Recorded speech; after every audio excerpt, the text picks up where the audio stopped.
नमस्कार, चार का चक्रव्यूह में आपका स्वागत है। मैं हूं आपके साथ अंशिका।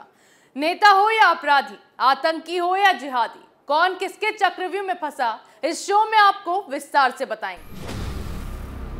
चक्रव्यूह में आज सबसे पहले बात सुप्रीम कोर्ट के चक्रकाल में फंसी कांग्रेस की, जिसने गोधरा कांड में पीएम मोदी को फंसाने की तमाम कोशिशें की, लेकिन अब कांग्रेस का आखिरी दांव भी खाली पड़ गया। फिर बात करेंगे शरद पवार के चक्रव्यूह में फंसे संजय राउत की, जिनकी एक तरफ तो पार्टी में टूट पड़ रही है, लेकिन फिर भी वो शरद पवार की तरफ से मोदी और शाह पर निशाना साधने में लगे हैं। चक्रव्यूह की तीसरी खबर में बात करेंगे अग्निपथ के चक्रकाल में फंसी कांग्रेस की, क्योंकि 24 जून से एयरफोर्स ने अग्निपथ योजना के तहत अभ्यर्थियों की भर्ती प्रक्रिया शुरू कर दी, लेकिन राहुल गांधी अब भी इस योजना का विरोध करते जा रहे हैं। चौथी और आखिरी खबर में बात करेंगे एलजी के चक्रकाल में फंसे अरविंद केजरीवाल की, क्योंकि एलजी ऑफिस में पिछले 3 हफ्तों से केजरीवाल की फाइल रुकी हुई है, जो उनके सिंगापुर दौरे पर ग्रहण लगा सकता है। चलिए शुरुआत करते हैं चक्रव्यूह की, और सबसे पहले बात गोधरा कांड में सुप्रीम कोर्ट से झटका खाई कांग्रेस की। 2002 में हुए गुजरात दंगों को लेकर एसआईटी ने पीएम मोदी को क्लीन चिट दे दी, लेकिन इससे कांग्रेस फिर एक बार बिलबिला गई और एसआईटी के फैसले को चुनौती देते हुए कांग्रेस के दिवंगत पूर्व सांसद एहसान जाफरी की पत्नी जाकिया जाफरी ने सुप्रीम कोर्ट में एसआईटी की जांच को चुनौती दी और एक अर्जी डाली और गुजरात में हुए दंगों को लेकर पीएम मोदी पर आरोपियों के साथ मिली भगत होने का आरोप लगाया। अब जाकिया जाफरी की इस याचिका पर सुनवाई करते हुए कोर्ट ने जाफरी की पत्नी की याचिका को खारिज कर दिया, जिससे तत्कालीन मुख्यमंत्री और वर्तमान पीएम नरेंद्र मोदी को मामले से राहत मिल गई। गोधरा में साबरमती एक्सप्रेस के S6 डब्बे में आग लगाए जाने के एक दिन बाद पूर्व सांसद एहसान जाफरी भी हिंसा में मारे गए 68 लोगों में शामिल हो गए थे। इसके अलावा साबरमती एक्सप्रेस के डब्बे में आग लगने से 59 लोगों की मौत हो गई थी और उसके बाद गुजरात में दंगे हुए थे। ऐसे में इस केस की जांच एसआईटी को सौंप दी गई, जिसके बाद साल 2012 में 8 फरवरी को एसआईटी ने अपनी क्लोजर रिपोर्ट दायर की थी और निष्कर्ष निकाला कि मोदी और वरिष्ठ सरकारी अधिकारियों सहित 63 अन्य के खिलाफ कोई मुकदमा चलाने योग्य सबूत नहीं मिला है। लेकिन मोदी विरोधियों के लिए इतना काफी नहीं था, तो एहसान जाफरी की 2002 में हुई मौत के बाद जाकिया जाफरी ने एसआईटी की जांच को चुनौती देते हुए याचिका डाल दी। हालांकि पहले जब इस याचिका पर सुनवाई हुई थी तब कोर्ट ने फैसला सुरक्षित रख लिया था और अब इसमें कांग्रेस को बड़ा झटका मिल गया है। इसके साथ ही पिछली सुनवाई में वरिष्ठ वकील मुकुल रोहतगी एसआईटी की तरफ से अदालत में पेश हुए थे। उन्होंने सुप्रीम कोर्ट की बेंच से कहा था कि कोर्ट को जाफरी की याचिका पर गुजरात हाई कोर्ट की ओर से लिए गए फैसले का समर्थन करना चाहिए। वहीं जाकिया जाफरी की तरफ से पेश हुए वकील कपिल सिब्बल ने सुप्रीम कोर्ट को बताया कि एसआईटी ने जांच नहीं की है, बल्कि एक सहयोगी की तरह काम किया है और इसकी जांच साजिशकर्ताओं को बचाने के लिए चूक से भरी हुई है। लेकिन इनकी तमाम कोशिशों के बाद भी मोदी निर्दोष साबित हो गए। ऐसे में सवाल है कि अब कांग्रेस क्या करेगी, क्योंकि पीएम मोदी को फंसाने की जो कोशिश थी उसे तो सुप्रीम कोर्ट ने भी खारिज कर दिया है। तो क्या अब वो कानून के बाद देश के संविधान पर सवाल करेगी या फिर कोर्ट के फैसले का भी विरोध करेगी? इन सभी बातों में एक बात तो साफ है कि मोदी के खिलाफ जो साजिश कांग्रेस ने की थी वो नाकाम हो गई और कोर्ट ने याचिका खारिज कर मोदी विरोधियों को बड़ा झटका दे दिया। जहां सुप्रीम कोर्ट में मोदी विरोधियों को मुंह की खानी पड़ी, तो वहीं महाराष्ट्र में राजनीतिक अस्थिरता को लेकर मचा सियासी घमासान अब और तेज हो गया है। नेताओं की बयानबाजी तीखी होती जा रही है और शिवसेना नेता संजय राउत ने पूरे मामले का ठीकरा बीजेपी के सिर फोड़कर सियासी गलियारों में खलबली मचा दी। राउत ने बिना नाम लिए कहा कि केंद्र सरकार के एक मंत्री ने शरद पवार को धमकी दी है। संजय राउत ने यह भी कहा कि महाराष्ट्र में जो कुछ हो रहा है उसके पीछे बीजेपी का हाथ है। बीजेपी शरद पवार का अपमान कर रही है, उन्हें धमकियां दी जा रही है। पवार का अपमान महाराष्ट्र बर्दाश्त नहीं करेगा। अब मतलब ये कैसी पार्टी है? शरद पवार के साथ टकराव की वजह से शिवसेना के विधायक बागी हुए। यही शरद पवार की पार्टी से हुए शिवसेना के गठबंधन से विधायक नाराज हैं। यही शरद पवार थे जो 2 दिन पहले मीटिंग में आराम से बैठकर ये कह रहे थे कि जो कुछ भी हो रहा है वो हमारी नहीं शिवसेना की प्रॉब्लम है। हम तो विपक्ष में बैठने को भी तैयार हैं। माने इतना सब होने के बाद भी संजय राउत पवार का भोंपू बनकर उनका बचाव कर रहे हैं, उनके अपमान की बात हो रही है।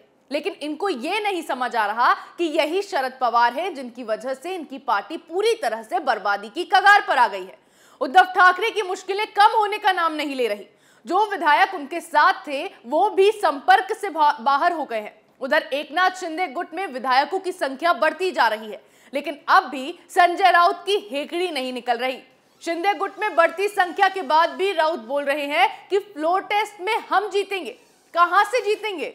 पाकिस्तान के पूर्व प्रधानमंत्री इमरान खान ने भी फ्लोर टेस्ट से पहले ऐसे ही बड़े बड़े दावे किए थे, लेकिन आखिरकार उन्हें बेइज्जत होकर कुर्सी छोड़नी ही पड़ी थी। और यही हाल महाराष्ट्र में उद्धव ठाकरे का होता दिखाई दे रहा है। यानी सत्ता के लिए अब सोचिए क्या क्या करना पड़ता है। जिन शरद पवार की पार्टी के खिलाफ शिवसेना आज तक लड़ती आई थी, उनके लिए बयानबाजी करती आई थी, आज अपनी सरकार बचाने के लिए उन्हीं शरद पवार का भोंपू संजय राउत को बनना पड़ रहा है, जिससे साफ दिखाई पड़ रहा है कि संजय राउत को अपनी पार्टी की कम शरद पवार की ज्यादा चिंता हो रही है। अब अगर उद्धव ठाकरे में जरा भी बुद्धि बची हो तो सबसे पहले कार्रवाई संजय राउत के खिलाफ करें, वरना सत्ता से बेदखल होने के लिए तैयार रहे। यहां शरद पवार के चक्कर में उद्धव ठाकरे बर्बाद हो गए हैं, लेकिन पवार का गुणगान करते नहीं थक रहे। वहीं अग्निपथ पर कांग्रेस के विरोध के बीच वायुसेना ने तो भर्ती प्रक्रिया भी शुरू कर दी।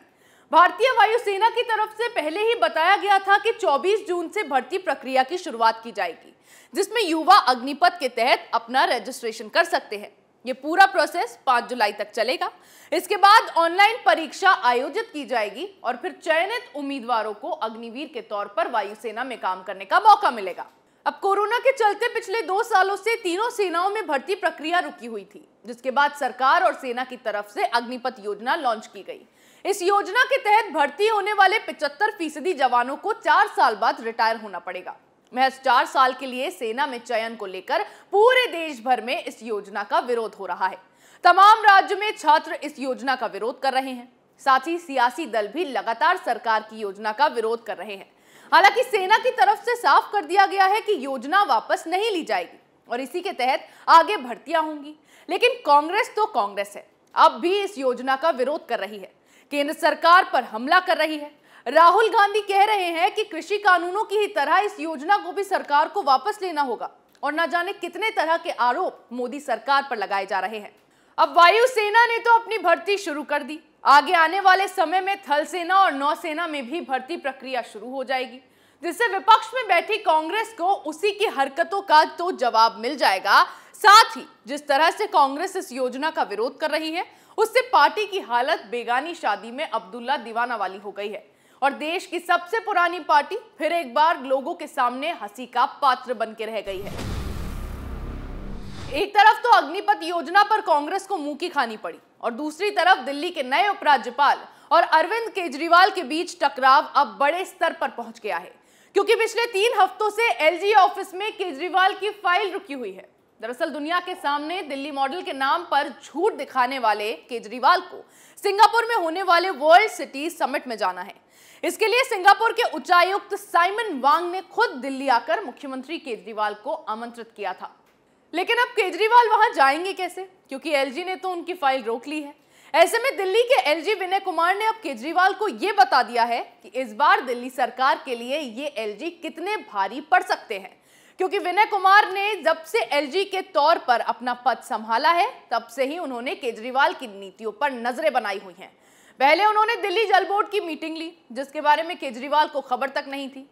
फिर उन्होंने कोविड-19 महामारी के दौरान 7 अस्थायी अस्पतालों के निर्माण में घोटाले के आरोपों के तहत एसीबी से मामले की जांच कराने की स्वीकृति दे दी, जिसके बाद दिल्ली के डिप्टी सीएम बिलबिलाने लग गए और इसके लिए भी बीजेपी पर हमला बोल दिया। साथ ही उपराज्यपाल पर भी बीजेपी का पक्ष लेने के लिए कानूनों का उल्लंघन करने का आरोप लगाया। इसके अलावा हाल ही में दिल्ली के एलजी ने भ्रष्टाचार के आरोपों के तहत एसडीएम समेत 3 अधिकारियों को निलंबित कर दिया था, जिससे फिर से केजरीवाल को झटका लगा था।